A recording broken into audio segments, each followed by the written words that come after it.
Making history again and again, Sandra Douglass Morgan was the first black woman to become a city attorney in Nevada. She was the first black chairwoman of the Nevada Gaming Board, and now she's the first black woman president of an NFL organization. I sat down with a Las Vegas native who is tackling diversity in the world of sports. You don't necessarily realize sometimes when you're in the moment, but when you look at the photos and the videos after the fact, you realize that. As Las Vegas and Allegiant Stadium power up for Super Bowl 58, there's an extra spotlight shining on its host committee vice chair, Raiders team president Sandra Douglass Morgan. I knew that I was the first black woman to hold this position.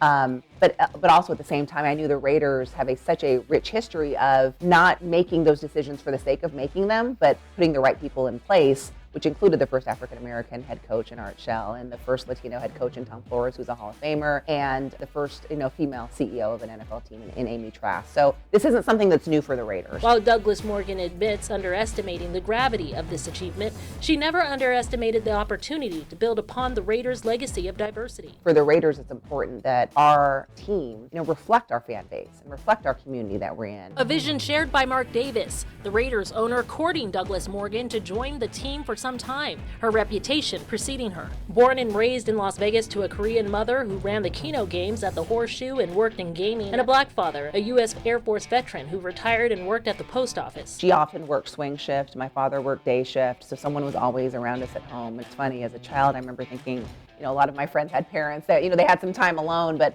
they were there to make sure that we were always on the straight path. While that path was always one of pursuing an education, it wasn't exactly straight. I thought I was going to end up in communication, actually. Connie Chung was someone that was on our television station every single night when we watched the news together.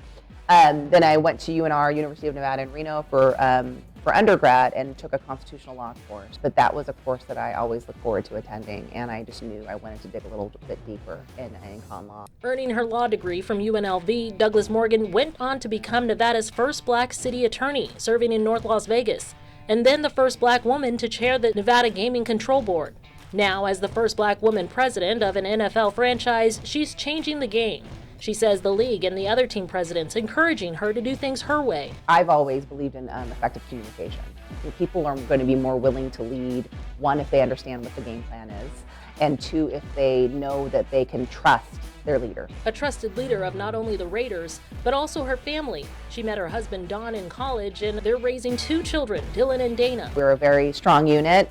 And supportive of each other and lean on each other, and it's just great to be able to go home and have fun with them, whether it be taking my son to basketball games and taking my daughter to dance practice, and kind of enjoying those moments together. Surrounding oneself with positive people is one of many mantras she lives by and encourages others. Be confident and to believe in yourself, and to not be too hard on yourself when there are some challenges that go your way. From Raiders HQ in Henderson, I'm Rachel Moore.